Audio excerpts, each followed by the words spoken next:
Hello everyone, it's Tuesday on Your View. Welcome to the show. I am Mariah Afolabi Brown. As always, I have the ladies. How you doing? Yo. Good How you doing? It's a good day I'm today. fine, thank you. Anything happening? Hey. Hope you're not ranting today. Let me just, rant. This one is past rant. On Sunday, Theo and I were coming from Freedom Park. And we had just stopped at the red lights, the red traffic light, when this car sped past. It's all red though. He still believed it was his right of way. And he rammed, this was at that 1004. He rammed, the car that was making a U-turn, he rammed into that car turned boot. Oh my God. Right in front of you. Oh my God. Right in front of us. They was shouting, yeah. Whether they survived, I don't know. I was saying to the last week, he said, no, if they are dead, he doesn't want to see it. It was, the car turned boot to the other side. Can you imagine? In my eye like this, I was shocked. The person drunk? You Why know, is it that we don't obey He traffic broke the laws? red lights. oh my Lord. So he endangered not only his life, but the life of the other guy. YK, in a similar story, my girlfriend just told me this morning, she was coming home yesterday and she saw a trailer, a tanker full load of fuel coming. So usually she winds up, but yesterday she just wound down. And then she now was hearing this loud noise of like a huge, like a train going, really going so fast towards her. She said she just swerved, that the guy was so close to her car, but the guy rammed into a Jeep, two other cars in front of the Jeep, totally write-offs. That means If she didn't wind down, she would have been in the line. Should have totally been in the line. His brakes failed. Yes, his brakes failed. She's still shaking tonight. I spoke to her this morning and she's still shaking. She hasn't even gone to work. So, I mean, we have to really be safety conscious in this country. Let me come to you, Jerry. BC, how are you? Hopefully you have good news for us because these scary stories can be very... Yeah, so depressing, really. I'm good. I'm grateful to God. My training for how to, start a business with zero cash happened on Saturday and it was successful. Yay! I was just a startup for me. I had about 25 participants, which is, I believe, we're growing. Small, we'll get there. So some people that couldn't make it have been asking that I do another one. So I'm likely to do another one. The same training on the 26th so that those who couldn't make it will join and register for this one. TVC is going to charge you for all this publicity. Don't mind her. I'm talking about my day now. We are growing. Please, I'm just asking. How are you doing, Tokwe? I'm very good. I have shout out to do. Oh, good. Yes. Mariam said I should shout out this fan of ours on the show. Her name is Adesola Ajiboye, and she's a long-time fan of the show. But in the past 1 year, she's been with Mariam's lifestyle with ML, and she's lost a lot of weight. Oh, nice. And so I'm celebrating her for the weight loss. Yay! As well as the new lifestyle, and I'm saying cheers to 1 year. It takes a whole lot to to retain your size, because I have been fluctuating, guys. As in, it's not easy. I am fluctuating. Today I lose 10 kg. Tomorrow I add 5 kg. I have buffalo. You know what I like to eat. I will control it, but I'm not going to do that. You're not going to get skinny. Let's just not bother. There's some try. But Mariam. Mariam is beautiful. All of us cannot be married. Yes, we can. We love her like that. We have to go, unfortunately. Let's go on a quick break. When we come back, we go through the front pages of the papers. Stay with us. We'll be right back.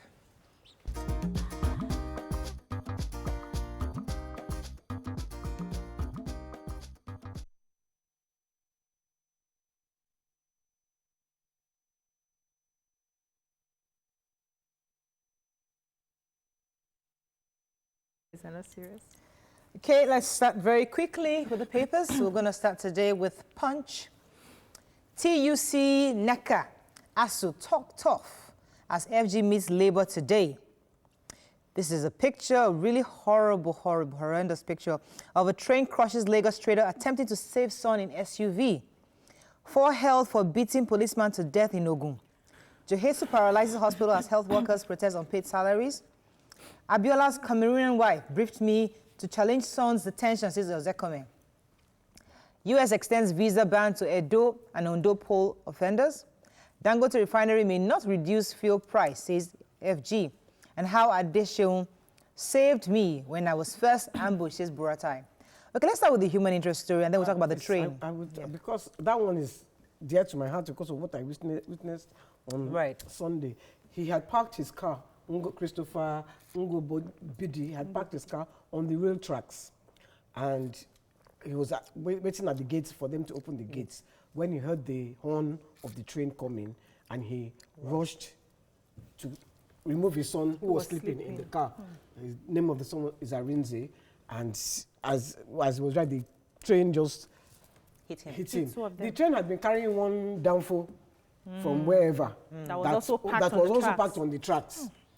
Now hit him and killed him. I mean, he died instantly. The son is critically ill in hospital. And I really do think... Really, really sad. We need to do a proper show. Maybe bring in somebody to help us how we can give keep our information to people who live around there, because I pass that axis almost on a daily basis, and I see that people still sell their wares on the tracks. People are still doing business as usual. For many years, the tracks was actually abandoned and people had their life there, and there was no train that passed for many years. So the reality hasn't dawned on us that the tracks are now being in use. And a train cannot press the brake like car. No, not at all. Not at all. But there should be information that, okay, these are the times the train comes. Is there no schedule that people know? There's no bell that rings? Stay off the track. Okay, let's just move on. There was another story. The Dangote story caught my attention because, like many Nigerians, I was also in that sort of bubble till about a few months back that Dangote refinery will be good. Fuel prices probably would drop. But the minister, Hajia for Amina, was saying that that the Dangote refinery is in the export zone, is in the free trade zone area, and so the price would be comparative to what we would be paying if we're exporting it. It'll be selling it at the international rate. The only difference is that we're not paying transportation to bring it in. So those of us that were thinking this is going to cause a price crash, it's not going to crash. But the good news, however, is to help others to open new doors for other investors into the refineries. So that we have more refineries, and then hopefully that can drive down the cost. I know that you're even saying that. You didn't say the good news is that it will help government to go and open our own refineries. No, our own refineries have to work. Look, when I was growing up, we had 4 refineries. Okay. Where are they today? Why? Look, we have been in civilian regime for 20 years now. That's enough to make a change. We have to move on. It's not our hot topic, but at some point, private investors are important. If I'm 59, that means I was 39 when they came in, and now 59, and they still haven't done the refineries. Come on. Okay, moving on to the nation. U.S. slams sanctions on top politicians and others. Obasanjo group insists Buhari is insensitive. PTF, states fail to conduct COVID-19 tests. No room for rigging in Edo. Conversion of cars for gas fueling begins. Okay, let's start with the story. Conversion of cars for gas fueling. So we've been talking about the refineries. This is like an alternative. And according to the Minister of State for Petroleum Resources, Timi Edwin, he spoke saying that they are going to be converting cars into dual use. So it's going to be free from the federal government to convert your cars. Once your cars are good to be on the road, they can convert to you. And then you have an option of buying the compressed natural gas as against the PMS that has increased right now. So you can get it for about 97 naira per litre as against 160 something. So they are going to work out all the modalities in October. Okay, so the major headline, the United States have imposed a visa restriction on top politicians and other categories of Nigerians considered to have undermined the electoral process. So they said that the elections in Kogi, Bayelsa, Edo, Ondo will be denied visa if they find people who actually begin to undermine the entire electoral process. Well, that sounds good because visa is an important issue for Nigeria. They get to escape legal process if they feel like they might be prosecuted here. We still have the Zani somewhere that is not being prosecuted or fall sick. So let's move on quickly now to Vanguard. Nigerians suffering on all fronts. Take action now, says Onaye Kong, Jega, and others. If I perish, God will help Nigeria, says my life here after 4 hours drilling by DSS. BUA donates additional 350 million naira to COVID. Let's find another story here. Petrol electricity tariff hikes. TUC petitions Buhari, issue 7-day ultimatum. President Buhari focused on nation building and unity of Nigeria by additional. And why Dangote refineries won't reduce petrol price. Okay, which story are we taking here? Do we do the TUC now? Go ahead, please. Okay, so the Trade Union Congress yesterday has given the federal government a 7-day ultimatum to reduce the petrol price and the increase in electricity tariff, saying that if this does not happen, they were going to carry out a national protest starting from September 23rd. And they are saying that this is, unfair to Nigerians who have labored and are suffering. They are also asking that they fix the quality of education in the country and also pay attention to healthcare. And if they don't see any of this happen, the protest is going to go on. Okay, Malaifa, who is the former CBN chief, remember he was interviewed a couple of months back or so at the radio station where he was then invited by the DSS to answer questions. So he's saying that this is the third time DSS is inviting him. The police had invited him, he refused to go. He said, please, he hoped that nobody's going to disturb him anymore. That he's going to, as a citizen, he has responded and he has actually given them that information he has. And that they shouldn't allow that if he perishes, God help Nigeria, obviously, based on what he's telling them. Moving on now to the Nigerian Tribune. Okay, Daily Sun. Let's do Daily Sun, since you did not read Tribune. And I can't find Sun. Unfortunately, Sun is not here. Tribune. It's stopped when I did not read. Okay, that's 1,000 policemen, 5 wrecks for Edo poll. Let's find a story we've not taken. Bandits kill 2 FRSC officers, abduct 10. Health workers strike may reverse COVID-19 response gains. Failed state, the presidency's reaction disappointing, worrying, says Afenifere, NEF, Ohaneze, MBF, and others. Okay, which story are we taking in Which Tribune? one are you saying? Okay. Oh, the Tribune again. We're back to the Tribune. Okay, so I'm talking about bandits that killed 2 officers of the Federal Road Safety Corps. They were on their way to Enugu from Sokoto for a training, and they, met with the bandits who killed about 2 of them, injured 4, and allegedly kidnapped the other 10. So I think about 8 of them escaped unhurt. So they are asking that investigations are carried out so that they find these bandits and bring them to book. Okay, so let's do another story. The other story, what was that human interest story? Tribune. Oh, I lost human interest story. There were about 4 or 5 of them. Young girls. They went to the Osho Shrine and were taking, according to them, they were taking pictures. Yeah. According to the police, they were filming pornographic pornographic videos, and so they were arrested and they've been remanded in prison. The judge has said he has put their bail for September 17th. Yeah. But the prosecution is against anything. We have to run, unfortunately. Daily Sun. Let's just take one story in Daily Sun. Yes, Which one? the emo people. You didn't read the Magu?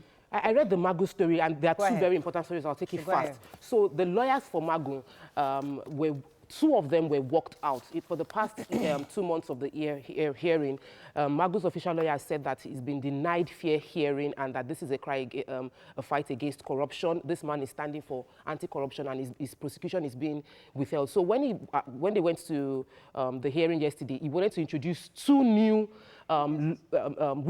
lawyers, his co-lawyers to defend Magu, and those 2 lawyers were walked out. And he introduced them? He introduced them and they were now walked out. Said they were bundled out of the courtroom, and the Justice Salami said only one person that had been representing him since is allowed to represent. The other 2 were crying out that this is wrong. We all should have rights to represent our clients, but that's that as it is. But the Imo story, please, Morayo. Imo State government needs to step into this slide. The landslide is happening. 2 houses collapsed, and about 4 houses have been evacuated. And they're saying that they are losing a lot of money because their houses are already, the gully has eaten under the houses, so they are gone. I think Wike took this story some time ago. Yeah, but this is new. 2 houses came down yesterday. It's reoccurring. Okay, unfortunately, that's all we can take on Front Page. When we come back, we'll talk about a hot topic. Stay with us. We'll be right back.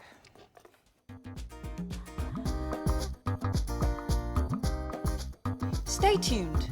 Your View will be right back.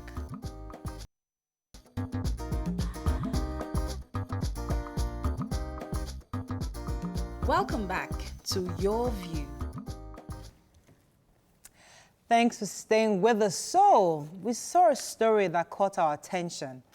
A popular Ghanaian pastor identified as Sylvester Ofori has been arrested after he reportedly murdered his wife in the United States. Report has it that the husband has been abusing his wife for a long time and actually threatened his wife.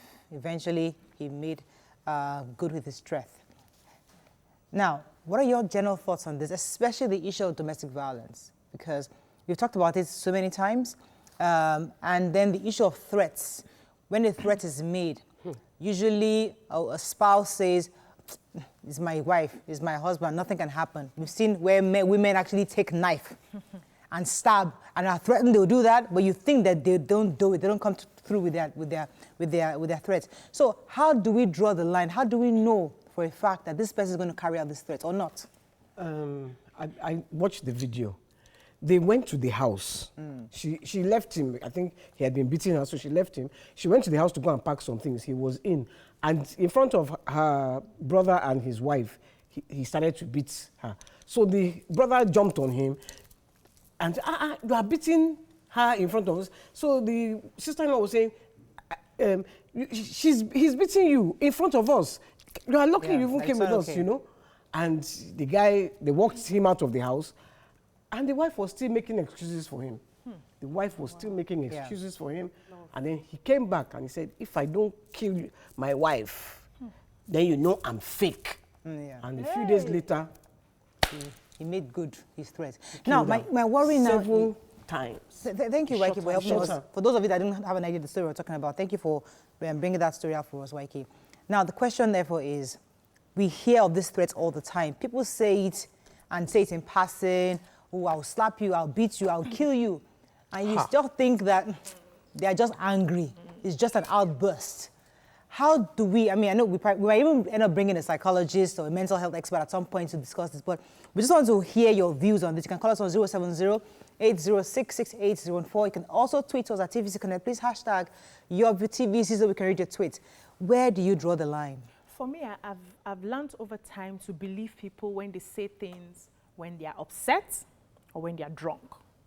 Because of the way we are, naturally, we like to mask a lot of things. So I can be feeling very terrible with you now, and I won't tell you the truth because, you know, I'm logical at the moment. I don't want it to look like, and then I pretend, but it's in my heart. But when somebody tells you anything, as a matter of fact, when somebody threatens you when they are upset, or they say anything when they are drunk, trust me, it's coming from a place called the subconscious, and that is the truth. So for a husband to tell a wife, I will kill you. If I don't, that means I'm fake. And he was really, really upset. I won't even wait for you to go and come back. The fact that the elder brother left her in that house and went home. No, but how did they? Okay, he went to the office. No, he went to office to kill her. Right. So at that point, she should have probably gotten the restraining order. Yes. So he's not allowed to the police. Her brother and the wife, or her sister, I don't know who, was telling her that is a threat. The man was saying, look, that's a threat. Call the police. We have it on video, Abby. We have it on video. That's a threat. Call the police. She should have called the police. But the wife was still... So, okay, now the real issue, yes, we've seen this story. Yeah. You can't even get a restraining order. You can't get a restraining order. Nima will tell you can. Well, Nima will say you can. You actually can. And but here is what I say. Threat is a statement of intent. Yes. I think that many times because of emotions and we don't want to, we are in a relationship and we don't want to prosecute legally someone you still want to remain married with. You know, that thing they have, you can't go to the court and come back into the house and be smiling with each other in the same house. That's like the Yoruba statement. So because somebody has issued a threat to you, it's a statement of intent. The person is saying, I'm going to kill you, I'm going to stab you, or I'm going to beat you. You are in your mind thinking the person is joking. You are the joker. Hey. Because here is what we've seen now. There's a video clip, and these things happen several times that there will be no proof of a video of the threats. So this is a video showing threats, and then finally there is the intention has been carried out. What do we do when we hear threats or we see the threats? We've said it many times, get out of that situation. This woman got out of the situation, but the situation has degenerated so far that even the situation that she got out of still followed her to where she is and ended her life. Exactly. So how thank you, do we Doctor, for taking us the mediate? So how do we ensure we don't get to that point? Yeah. Where there's so much pent-up anger, pent-up hate, I would even say, because there's a thin line between that love and hate, right? Yes. So this is a woman you fall in love with. At some point, that has gotten to hate to the point where you are now, you resent her, and then you can't go as far as killing her. So, Mariah, because we've seen in Nigeria here, Waiki, where husbands have killed wives, wives have killed husbands in this country. Yes. Can I ask you this question? At what point I was telling Obiajulu of one that I was dealing with over the weekend. The husband apparently loves his wife, but her ex-boyfriend keeps calling her, and he kept saying, stop him calling you. They spoke to the ex-boyfriend, but he had that pent-up anger. So when she did something, he hit her. And the husband? The husband hits the wife. And the mother came, took her away. And they just got married. They have been married about a month. The wife, and that month now, it's now 2 months, because 1 month she has been out of the house. She has left him, and we were supposed to go and beg for her. Me, I say, how am I sure you will not do it again? If you do it, wait. I want to ask you. Should we have gone, because he has promised heaven and earth that he's not going to beat her. I spoke to her, she said, I don't want to be in that marriage again. You won't. YK. It's a 2-month-old marriage. And there's beating that already taking place. I supported YK for not go. Wait. Please, we don't go there. This is national television. I beg, I'm begging you. Don't go there, please. I supported YK this morning when she said she didn't go to beg. I said, thank you for not going to beg. Because, you didn't give us the full story till we started talking. The guy had been beating her before they got married. So my first question was, why did she eventually get into that marriage? Exactly. So in answer to the question, how do you, when it starts degenerating, how do you let it, degenerate to a point of resentment? My answer is, do not linger. Once somebody hits you once, it's going to happen again. That's what, you guys you misinterpreted what I was saying. Okay, when I say there are different types of beating, I'm not saying that beating is like there's a level that you accept. What I'm saying is that from the very first time that hit happened, you don't have graduated to that next level. Out of the situation. The second level was totally unnecessary. From the level 1, that's when I take a step back. So she never should have gotten to that marriage in the first place. I believe. He beat her, they had been together for 4 years. He beat her twice. I think both times was to do with cheating. So he can't control his emotions. She was cheating. The idea that she was cheating. She was receiving phone calls from exes. Okay, we'll come to that. Let me take this call, because there's two sides to this story. Good morning, are you there? Oh, I'm so sorry, we kept separating. There's no excuse. Listen. These are two adults. There's absolutely no excuse for hitting somebody. Exactly. These are two adults. The woman allegedly was cheating. Allegedly, okay. Right? Allegedly was cheating. The word. This man obviously is not emotionally mature enough to handle that kind of situation.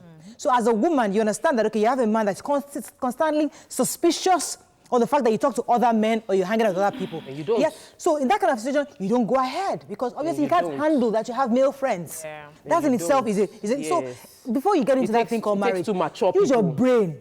Understand this, leave the emotion, the lovey-dovey part, pack it somewhere, and then be rational. Do I enter this relationship with somebody who has an issue with me having male friends? That's something worth discussing. Or can I do away with the male friends to save my marriage? Exactly. See, it's compromise on both ends. Yes. You can't be receiving calls from ex when you're married in. Let's So tell ourselves it's the that truth. balance. For me, going back to the real issues, which is what will prevail in this, when we resolve issues, and I know people that have resolved marital issues of battery that has now led to another battery. They moved out. I know someone that has moved out of the house 3 times.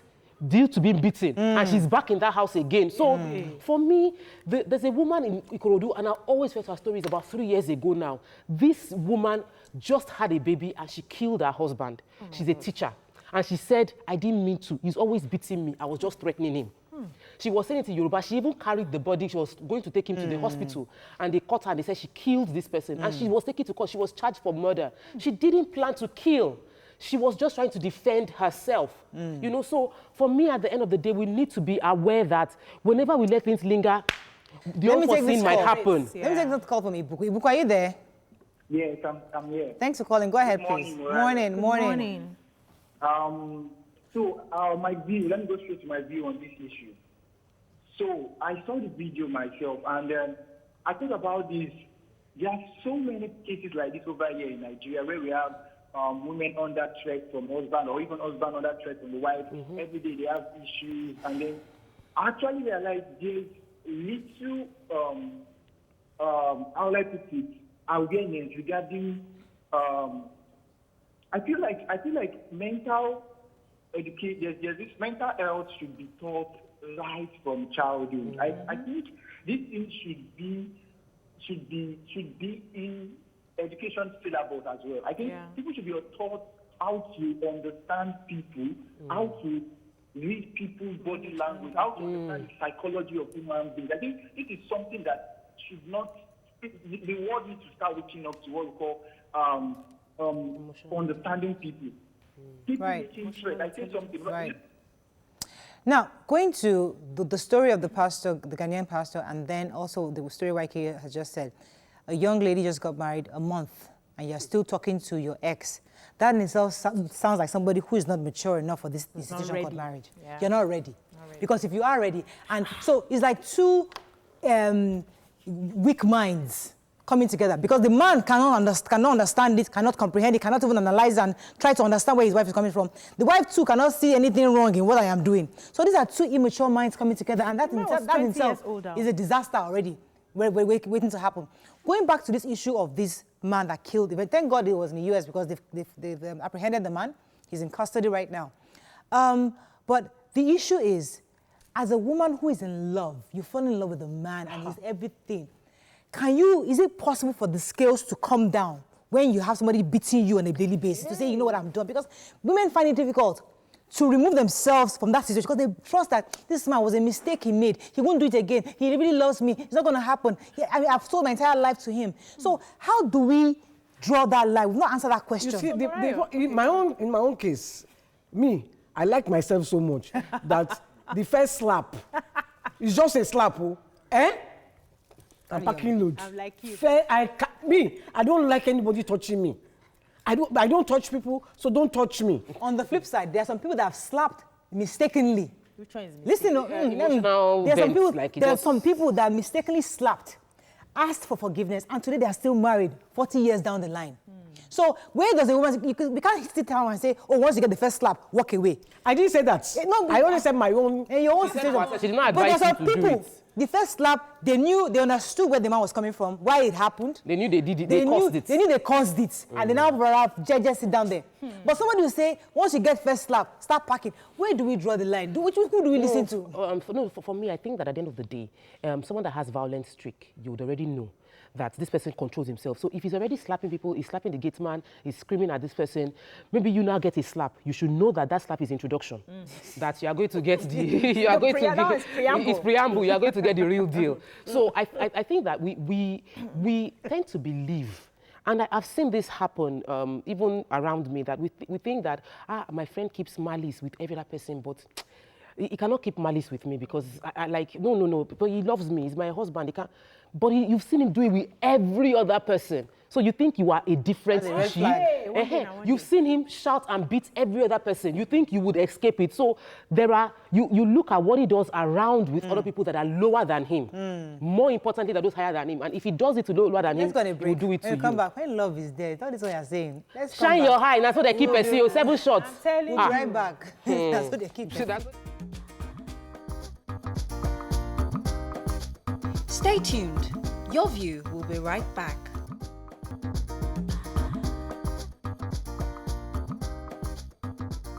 Welcome back to Your View. Thanks for staying with us. So this issue of domestic violence is really, really, can be very disturbing, especially because both parties can be affected. Bisi, you're going to come in and add something to this. So, you asked the question, at what point do we determine whether we should, ignore or maybe say something like this the first time, and at what point do we say, okay, this has, before it starts building into resentment, I have to take my leave. One of the things I realize is that people, especially women, before they take that leap to, remove themselves from that situation, they consider a lot of factors. It could be that they are not financially stable. It could be that they are looking at their children. If I go, which woman will come and take care of these kids? They are considering other factors. But I want to advise you as a woman, put yourself first. You cannot give what you do not have. Love yourself first. So if the beating is coming and you are considering children, if you die, somebody else will take care of that children. It's better that you take yourself away from that situation and live to see your children through. There's also something, that story, we didn't mention that the man is actually a pastor. Now, I understand the spiritual angle to this. Once you are someone who is seen as, a man of God, you do not take time to start taking care of your own mental health. You leave everything to prayer. Sometimes, because of the burden of the church that they carry, they get depressed and they don't know it. Sometimes they feel down because you are carrying a lot of people's problems and it affects you. There's something we do in life coaching. You find a way to separate your spirit from all the troubles that people tell you, all the problems that people tell you. So if you start feeling, or you as a wife, you start sensing that my husband is likely going into depression, take him to a specialized therapist to help his case. Can I just not just ask about you something? prayer. In this woman's case, she did the most reasonable thing she could have done. She left. Yeah. She left. Before she left, before she went back to go and collect her things, she had started posting some things on Facebook, saying, you know, some spiritual Quotes. But that's the point. She left too late. Yeah, she left too late. Too late. Don't linger. She let it Don't linger for yes, so don't long linger. to the point where he Don't was able. linger. Let me take this call. Come back They to you, were YK. not married long ago. Let me take this call. Good morning. Are you there? Yes, I'm here. Thanks Good for morning, calling. Go Maria. ahead, please. Yes, on this issue of domestic violence, I want to make contribution. Please, you're live. Go ahead, please. Okay. Now, it is for me as a man married and have a daughter, it is unethical. It is unacceptable in any form, shape, or size for a man to raise his hand. Yes, sometimes our wives could be overbearing, but the honorable thing for any man to do is to walk out. Once you know that, oh, this person is getting overboard, that man, it is unacceptable on earth for a man to raise his hand on a woman first. And two, I will not subscribe, even if it's my sister. There was a time my sister had an issue with her husband, and when she called me, I said, see, I told them, I said, you are leaving the house. It was my elder sister that had to call to counsel, and she actually told me that, I told my younger sister that she shouldn't release her husband's number to me because she knows what I could do. And it is not right. It is not right. And any woman that is going through this, I am not, yes, the Bible says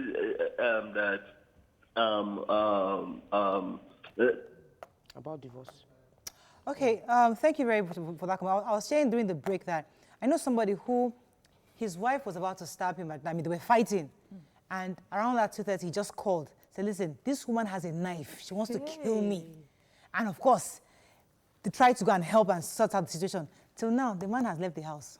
He totally relocated. Come on. He ran away. He ran away. For his dear life. He fled. You see, that's what I'm trying to say. Because in this woman's case, he had probably been beating her. She left. And I don't say she left too soon or too late. The guy obviously had some coin. Yes. From the Maybe post he not was posting on encounters Facebook, people. from the way he told the brother, if I don't kill my wife, Know that I'm a fake. No, he definitely had some He has some health, Let me take this mental call. health challenges. mental health. Good morning. Are you there? Hello. Thanks for calling. Go ahead. Hello. Yes, I'm a first-time caller. Oh, welcome to the show. I'm calling from the U.S. Okay, go ahead, please. and I'm so excited to be part of this program. Thank you. I'm actually a domestic violence expert, Wow. and this case, it's something that has really touched my heart. And what I would like to let people know is that even if you get an order of protection or a restraining order, it is just a mere piece of paper. It's for those who have consciences. At times, some people have that paper and then they still go and kill their victims. So the most important thing is to have a safety plan. When Safety you plan. have, Safety plan. you must have a safety plan. Once your spouse hits you first time, regardless of whether you forgive them or not, that is a red flag. You forgive, but you start having a safety plan for the repeat of that offense. Because it will You come. must have a safety plan. First of all, you need to have an emergency bag. Hey. From that moment you forgive, you have an emergency bag for another time it's going to happen, Ew. whereby you need to run. You may not be able to look back. You may need your passport, or you may need anything, maybe for your kids or anything. And you may need to put that bag somewhere that is close to where you can escape. Yeah. That bag should have your basic essentials. It's not that you should pack everything on earth. Something to just keep you alive, maybe for the day or wherever you have to run to. You can call the police. You can also request for an order of protection. It's still fine, or a restraining order. It's not everybody that obeys that. Thank you so much. The thing is that Unfortunately, we have to wrap up on this, but we're going to bring back this topic. We can't exhaust this issue of domestic violence, but I like what she just told us. In the Nigerian context, instead of you pack your bag, keep it in somebody's house. Maybe you take it to Obiajunu's house or Tokwe's house or your mommy's house. Somewhere close by Somewhere to close you. by. Yeah. So you pack for exit. From the first slap. I think I learned that from her today. Yes. From the first slap, Make a safety pack your plan. safety bag. Your children, your passport, your extra money, everything. Keep it in your friend's house or your mother's house, somebody's house. So when it happens back down like this, Just go and carry buy your sweets children. and disappear. So the idea is not for you to leave. You are finding safety. Yes. Until While that they can resolve the mental it, imbalance because in your they cannot come and spouse's. kill you. Yes. Thank you very much. I think on that note, we Thank can you, end. But Adi. we're going to bring back this topic. We're not Yeah. done with this. We have to move on to other topics. Let's go to break now. We'll be right back.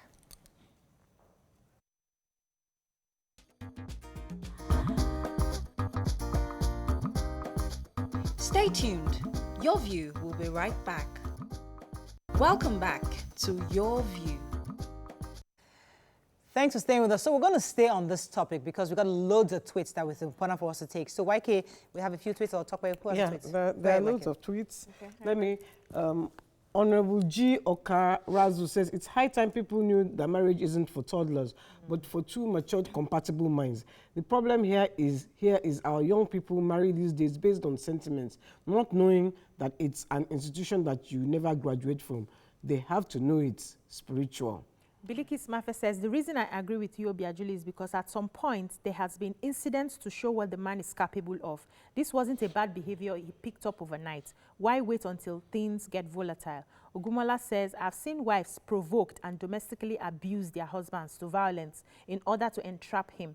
She knows she will get sympathy she can capitalize on when the issue was discussed. Women do this stuff a lot. Baba Oloye says most people stay in marriages because they marry for the public, especially within our African context. This is very unfortunate. Marriage counseling is very important before marriage. Shine your eyes before committing yourselves. Badige Sholarewaju says, not everyone is meant for marriage. Focus always on marriage, sex, and rearing kids.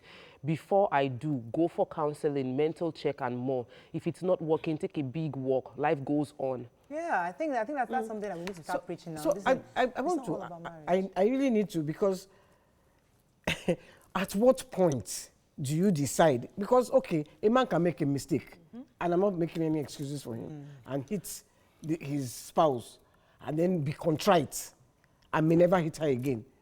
At what point do you know that that man is not going to hit you again? I ain't Do you going to understand? stick around to find out. Michael, let me take this call from Yakub. I'll tell you something that somebody told me when I was getting married. Yakub, are you there? Yeah, well, I am there. Good morning. Morning. Go ahead. And good morning to you all in the studio. Good morning. I really give kudos to the last caller, which is Ade.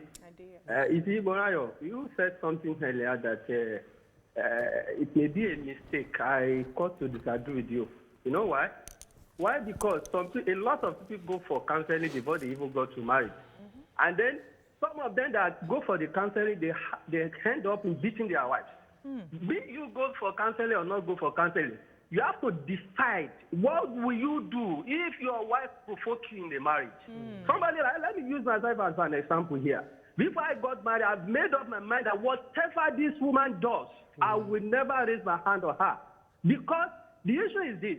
If you say that the first slap is a mistake, how do you go to just suppose the second slap?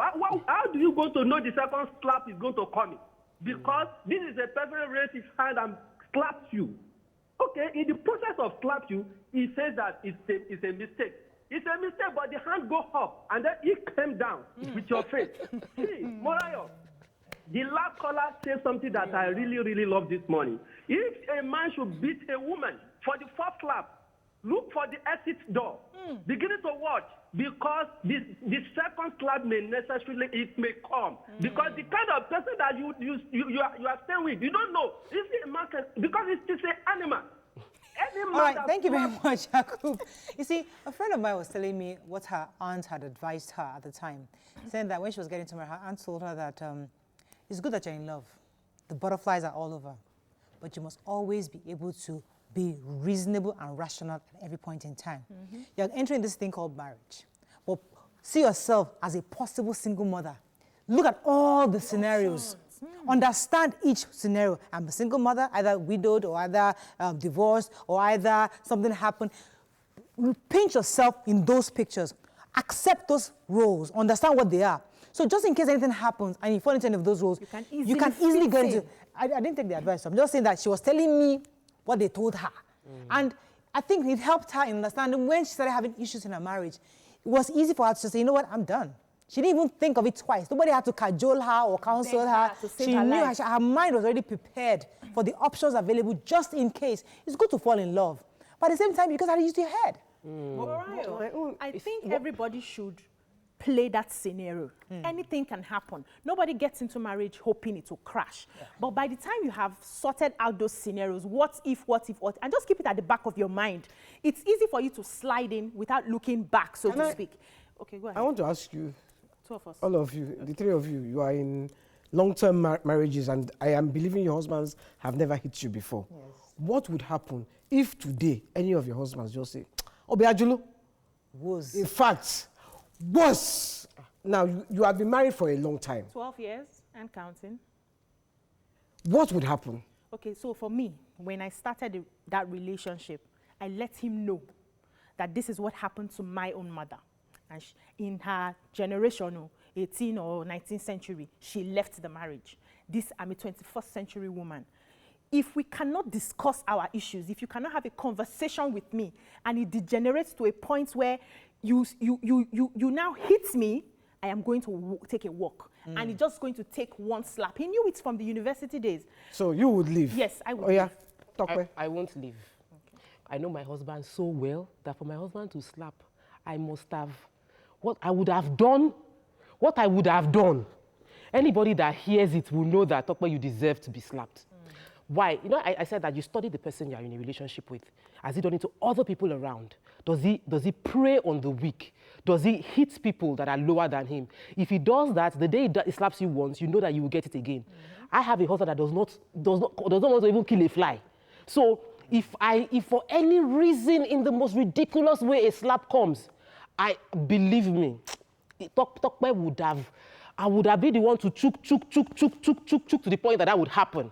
Do you get? So if that happens, I'm not going to leave. I will be the one apologizing because I know I caused it. I know the person I married. Even if I cost it to me, I will go.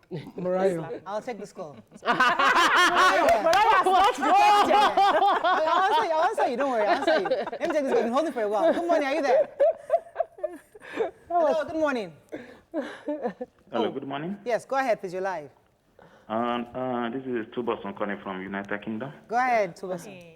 Yeah. I was listening to your conversation regarding domestic violence.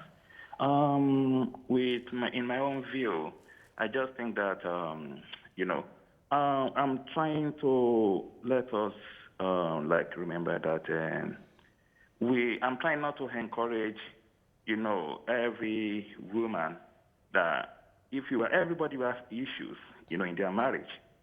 So there's nobody, even with you, Morayo, and four of you there, you wouldn't say your husband or your boyfriend has not done anything like even push you. No. It's not possible. Yeah. I so can let's say be it, realistic here. So then let us destroy people's marriage by one single slap, and we are trying to say, okay, anybody should go and fight restraining order, something like that. No, that's for also personally. We're answering personal questions. In their marriage, people do have issues. We have issues. I've had issues with my wife in the United Kingdom. I love my wife. I love my family. Yeah. If not because of her, because of our patience, we would have gone our separate way now. We would have gone our separate ways. We have two good kids. And she taught me, she was patient with me. There is frustration, there is stress in this country. Yeah, so there is frustration, there is stress in this country. So sometimes people react to stress. Right. Yeah. It's not that they want to like eat somebody. I'm not justifying like eating a wife or a spouse. That's what I'm justifying. But I'm just saying that ladies should just take it easy. Okay, I think that, thank you so much. I think that's similar to what Tokwe had said, because it depends on the personality. And I think that's, in answering your own question, I know the kind of person my own husband is. He has a very strong personality, and the kind of person he's not, he wants to make his point. And when he makes his point, he can be verbally loud on doing that, but he will never hit you. No matter how loud he shouts, he won't scream. He won't hit you. But if God forbid he hits me, it's probably because I know I provoked it. Because I've shared this experience with you before a few times where I pushed him to the wall, and he told me that, Maria, if you cross this line, you see what's going to happen to you. And I saw the flames in his eyes. That, Maria, if you cross this line, I'm going to lose you. It was clear. So you know the kind of person you have. Yes, he can have that strong personality, but know and manage your own husband. So I would definitely not leave, because I know that if it happens at all, it was probably because it was pushed to the wall. However, it doesn't, and I think that's what this our caller is saying, that there are some men that you know their personality. In that situation, you find a way to manage and understand. But you also know he has that streak of violence and dealing with other people around. That in itself is a red flag. That so I am next in line. What Tubosu was saying was that women should manage, that he is happy, that what we're saying might be inciting women to leave their marriages. No, we were clear about that. Yes. However, Tubosu also mentioned that he probably also is a tempered person, that it took his wife would have walked out of the marriage, but with patience now, they have grown children, and if she had walked out, things wouldn't have been the way they are. Many women took many things. No, very few men deliberately, like this Ghanaian pastor, went to shoot their wives. Some, it is mistake. Legitimately, they just pushed the woman, and the woman hit her head on the wall, and she died. So you might not plan it. When we are preaching marriage, we're not preaching divorce. We're saying step out of that marriage when there's violence and let the man get mental health. If he gets control of his emotions, then we can come back to the marriage. But a man that has not gotten mental help to control his emotions shouldn't be. So we have to wrap up. I know we have. Can I just quickly say this? Because I just want to say, I think that pastor was an extreme case, and probably had some. He was a madman. He was mad. He was definitely mad. So you have to assess your husband. Don't say because I want to marry, I'll go and marry Wiri. Don't marry Wiri. On that note, I think we can end the conversation. But as I said, we can't exhaust it, because we still need a mental health expert to join this conversation. Somebody who's dealt in domestic violence, lawyers who've dealt with this kind of issue, someone like a Nima also. This is her own area of focus also. So we need to expand this conversation beyond this. But however, we have to go on a break. When we come back, we'll discuss and commemorate Sickle Cell Awareness Month. Stay with us. We'll be right back.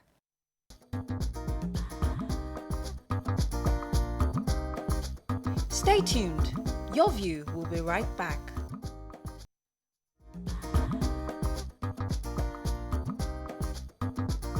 Welcome back to Your View.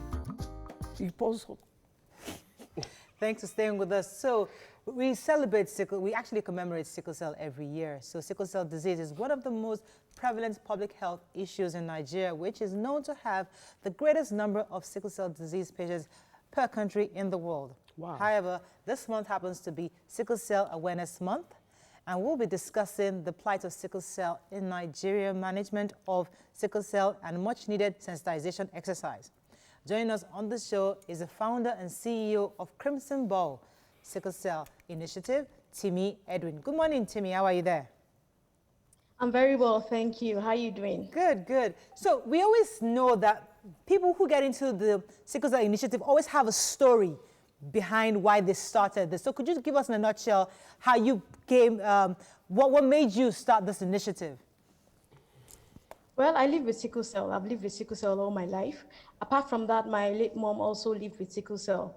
What made me come into this place, where I am right now, is the fact that I was about to, about 6-7 years ago, I was about to get married. I mean, we have been in a relationship for about 2 years. And I mean, the guy just walked away. He said, after proposing and everything, he said he couldn't go on anymore, and I asked him why. He told me he couldn't just cope with sickle cell. And that's, of course, that was a moment where I reached rock bottom and then decided that, you know, the only way to go is up and to be able to sensitize people, to be able to make people aware of the condition. It's not a death sentence. It's not something that, it's not a plague, you know. So that's why I came into what I'm doing right now. So what's the message you would say? Because there are different arguments that it's better not even get into a sickle cell conversation with people because it can be very, very sensitive. So in your view, how is your initiative helping to commemorate sickle cell today? Well, what we are doing is we create awareness. Yeah, sickle cell is a sensitive topic, but it's only sensitive because there's a stigmatization attached to it. Right. How do we break the stigmatization? By talking about it. We can't keep hushing up about it. Fortunately, there are a lot more people, a lot more advocates, a lot more people who live with the condition coming out to say that they live with the condition. You know, there's a lot more, will I say, people are talking about it, that even the Senate, even, you know, Senate and even state governments are beginning to talk about it and see how they can affect the condition. So what we are doing to commemorate Sickle Cell Awareness Month is by creating awareness. We conducted on Saturday free genotype tests for people who didn't know about their condition. We had a clinic for people living with the sickle cell, you know, just to show that we care, just to show that we love them, just to show people that we are there for them, and right. That, I mean, we should stop keeping quiet about right. The condition. Okay. So sad to hear about your story. That's a really sad story. In that kind of situation, what would you advise the spouse, you know, that is coming into a marriage with somebody who has sickle cell? Because I think the guy wasn't really informed. Yes, so I'm not here to underplay the condition. And then another thing, sickle cell affects people very differently. I'm one of the fortunate ones that probably doesn't get ill as much as other people. But that being said, sickle cell is a very serious condition. I would advise that whoever is interested in dating someone with sickle cell should get informed, should get to know about the condition, talk to a doctor, and get the right information, because there's a lot of information out there.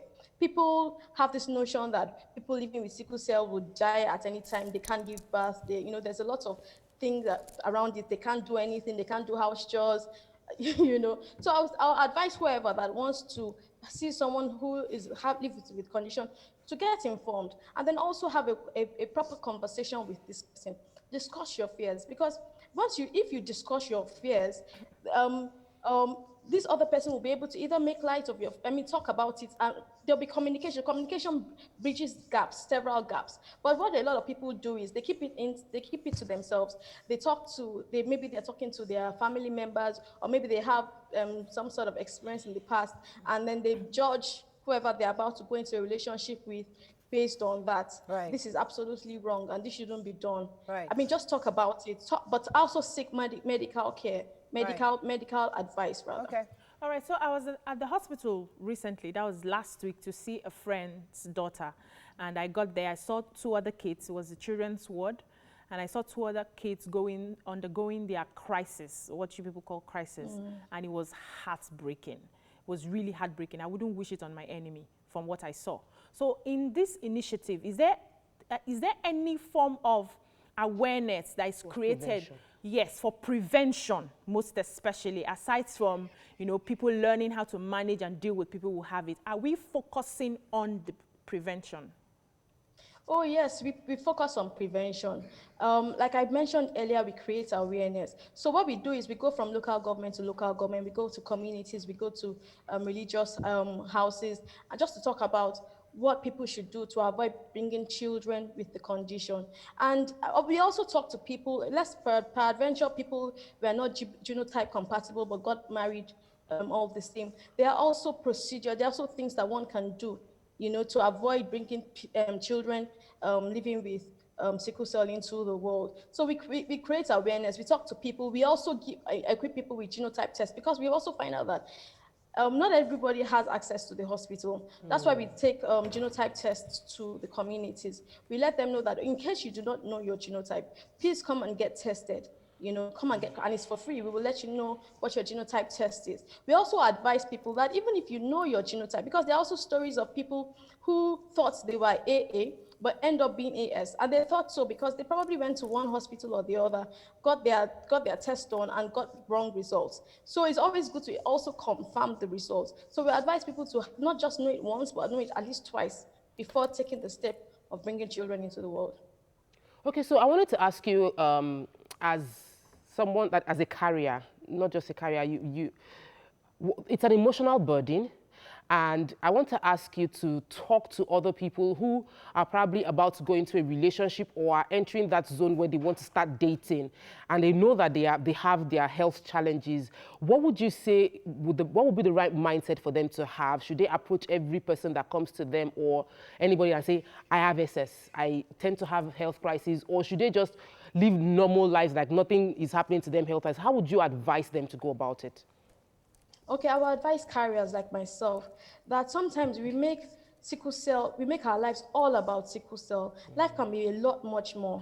I mean, if people come to you for relationships and they say that there's a lot more to you, like you have a good job or you have a business that is, you are managing, you are happy, there's joy around you, they would feel that they can approach you, you become approachable to people. However, I will also advise that you share your story and educate as many people as possible around you, because your story can change and encourage people. I mean, there are still so many parents that have sickle cell children that hide these children, and then these children grow up feeling ashamed of themselves or feeling ashamed of their conditions.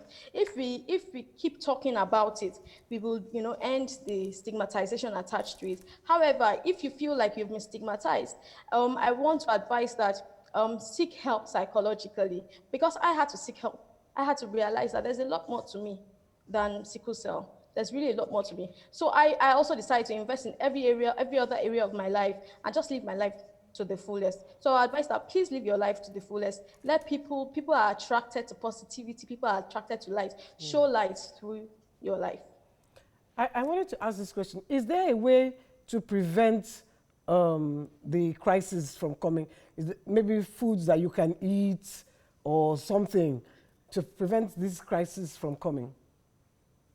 Yes, so there's a lot of things about nutrition now that is going around. So yes, we'll say eat healthy, but apart from eating healthy, there's a lot of medication. So before I was 25, I used to fall ill, and this, fortunately, this was when I was dating the person that broke my heart. I used to fall ill a lot.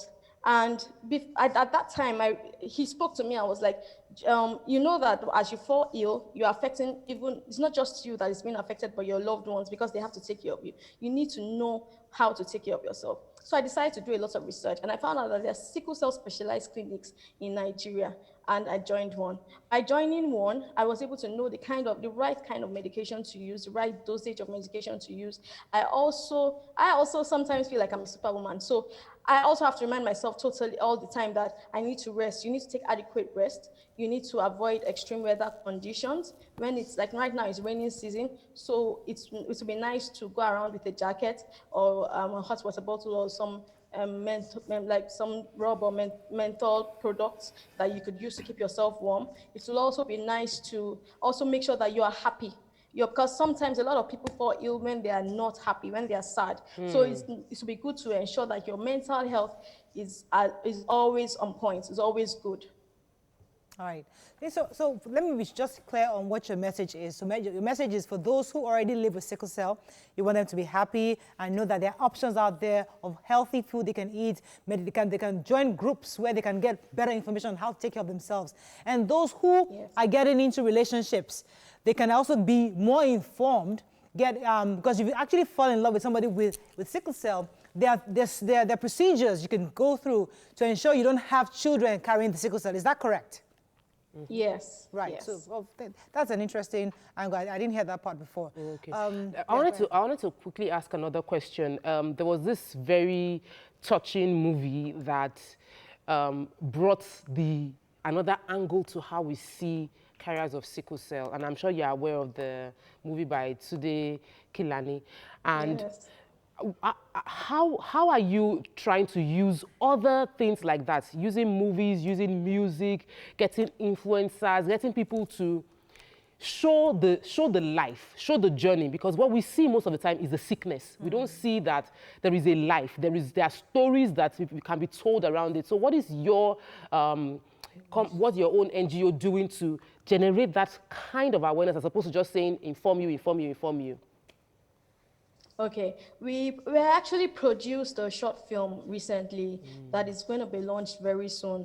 I mean, that short film also brings even a different angle to sickle cell. We produced a short film. We're in the process of also releasing, doing a radio drama series. And apart from the radio drama series, yes, a 5-minute radio drama series weekly that would just educate people on different aspects of sickle cell prevention and management. So it doesn't just apply to people living with sickle cell, but people who do not live with sickle cell, or people who are in precarious situations. Apart from that, we also have been on different media. We've done like media rounds to just educate people about the condition, like we are here, as you graciously allowed us to. We also we do a lot of grassroots network as well. But I would also like to say that there are other NGOs that have radio programs as well that try to educate people about the condition as well. Right. So right now, you see that even a lot more people are coming out. Right. Like you said, people are there are people that always tag us on social media saying that they sang a song about the condition just to create light. Right. This we're doing, if you look at HIV, for instance, HIV was so prevalent at some point in the country, but how the stigmatization and even people just having, I knew a lot of people that had HIV at that time as well. And we will see that the statistics has dropped drastically because there were movies out there, there were series, there were so many, there was a lot of information, there were billboards and all that. So we're trying to take that part as well. Thank you so much, Timi, for joining us this morning. Appreciate you, and we wish you all the best with your NGO. We've been speaking with the founder and CEO, CrimsonBow Sickle Cell Initiative, Timi Edwin.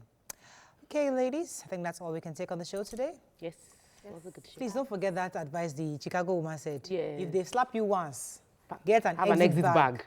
Find somewhere to keep that bag so that you carry your 2 legs just in case the second one comes. Have a fabulous day. We'll see you tomorrow. Bye for now.